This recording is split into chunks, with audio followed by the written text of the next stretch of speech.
Book of Heaven, Volume 15, April 28th, 1923. Luisa must crush the head of the infernal serpent. The living in the divine will is the complete triumph of the Creator over the creature. The primary purpose of the coming of Jesus upon earth was that the divine will would triumph over the human will. I felt as though immersed in the endless light of the eternal will, and my sweet Jesus told me, "My daughter, my divinity does not need to operate in order to make its works come out. It only needs to want them. So I want, and I do. The greatest works, the most beautiful, come out upon my mere wanting them. On the other hand, even if the creature wanted them, if she does not work, she does not move, she does nothing. Now, to one who makes my will her own and lives in it as in her own royal palace, the same power is communicated, as much as it is possible for a creature." Now, while he was saying this, I felt myself being drawn outside of myself, and I found an ugly monster under my feet, which was biting itself out of rage. And Jesus, being near me, added, "Just as my virgin mother crushed the head of the infernal serpent, so do I want another virgin, who must be the first possessor of the supreme will, to press that infernal head again, so as to crush it and debilitate it, in such a way as to confine it into hell, that she may have full dominion over it, and it may not dare to approach those who must live in my will. Therefore, place your foot on its head and crush it."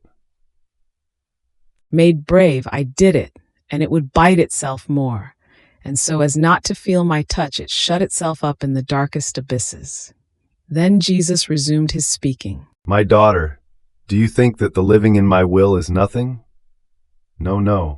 On the contrary, it is the all. It is the fulfillment of all sanctities. It is the absolute dominion of oneself, of one's passions, and of one's capital enemies.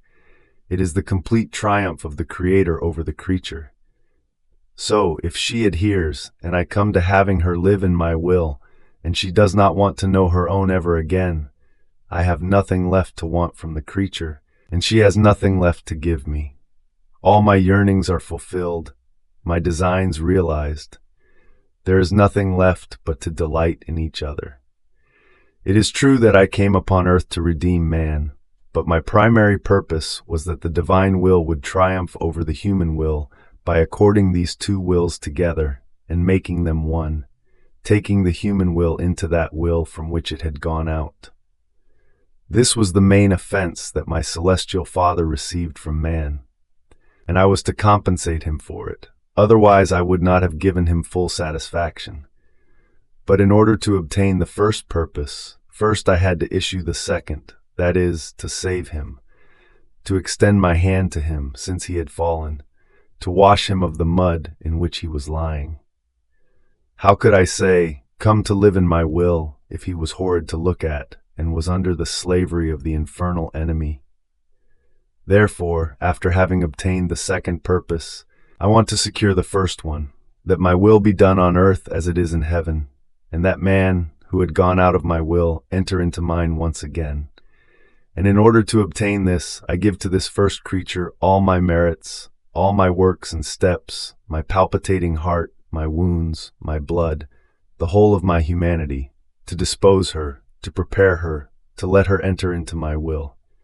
In fact, first she must take the complete fruit of my redemption, and then, as though in triumph, enter the possession of the immense sea of my supreme will.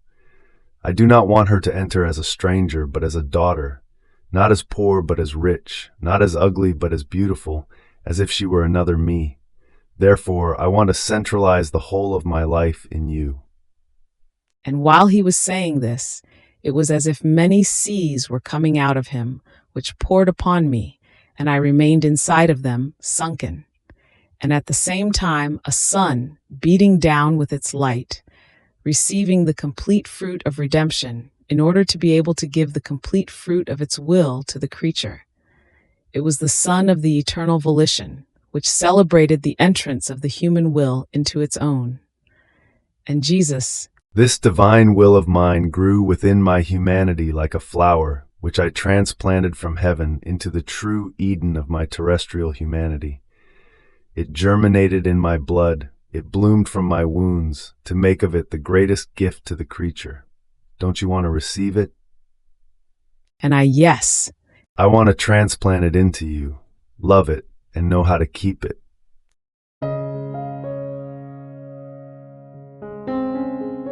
Thank you for being a part of our community here at Divine Will app. If you enjoy listening to Jesus' lessons on how to live in the divine will, please give this video a thumbs up. Your likes help us reach more souls yearning to live in the kingdom of the divine will. We'd love to hear your thoughts and reflections, so drop a comment below. Your insights not only enrich our community, but also inspire others on their spiritual journey. And don't forget to subscribe to our channel. By joining us, you're helping to spread the news of the kingdom of the divine will, so that together we can bring His kingdom to reign on earth as it is in heaven. In the divine will, always.